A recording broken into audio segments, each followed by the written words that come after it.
Who was Aesop? Aesop was a slave and lived in Greece about 2,700 years ago.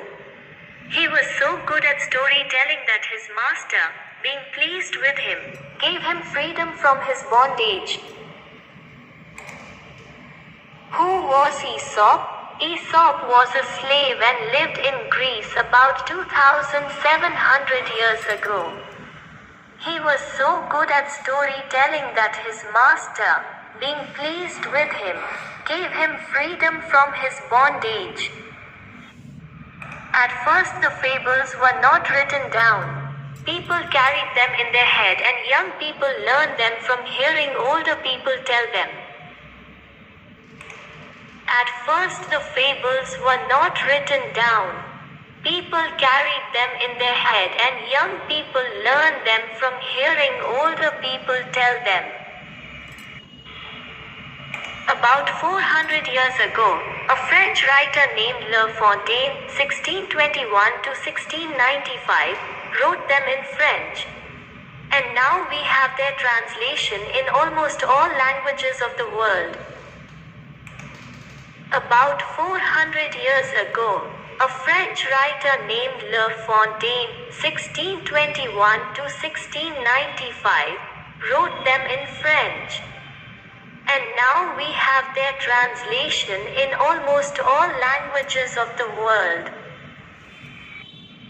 Children love these stories very much because the main characters in these stories are animals and each story gives a unique moral education.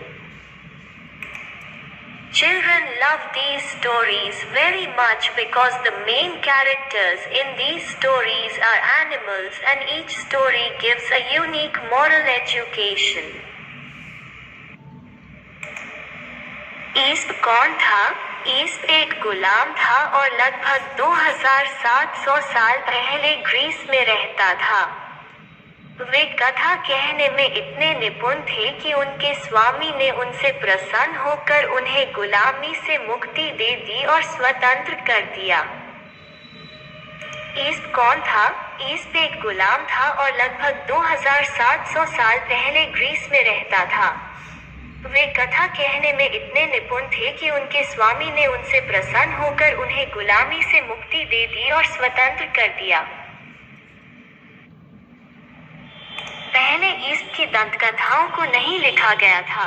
लोगों ने उन्हें अपने मस्तिष्क में संजो कर रखा। युवा लोगों ने उन्हें बड़े लोगों से सुनकर जाना और सीखा।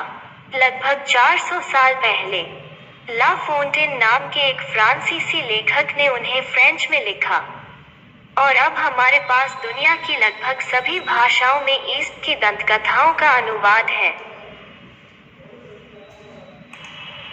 पहले ईस्ट की दंतकथाओं को नहीं लिखा गया था। लोगों ने उन्हें अपने मस्तिष्क में संजो कर रखा। युवा लोगों ने उन्हें बड़े लोगों से सुनकर जाना और सीखा। लगभग 400 साल पहले ला फोंटेन नाम के एक फ्रांसीसी लेखक ने उन्हें फ्रेंच में लिखा और अब हमारे पास दुनिया की लगभग सभी भाषाओं में ईस्ट की दंतकथाओं का अनुवाद है।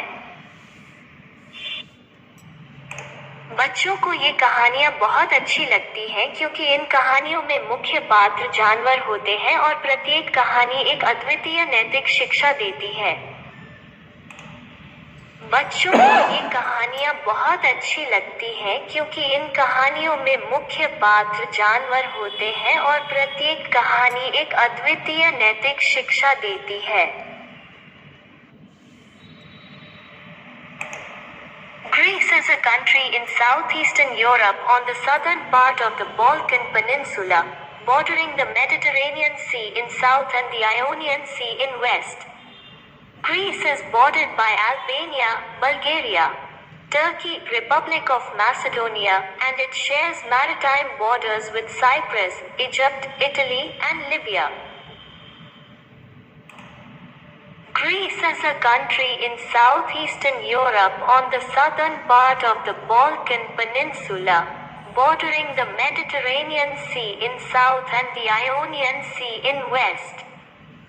Greece is bordered by Albania, Bulgaria, Turkey, Republic of Macedonia, and it shares maritime borders with Cyprus, Egypt, Italy, and Libya. Greece दक्षिण पूर्वी यूरोप में बाल्कन प्रायद्वीप के दक्षिणी भाग में एक देश है जो दक्षिण में भूमध्य सागर और पश्चिम में आयोनियन सागर की सीमा पर है।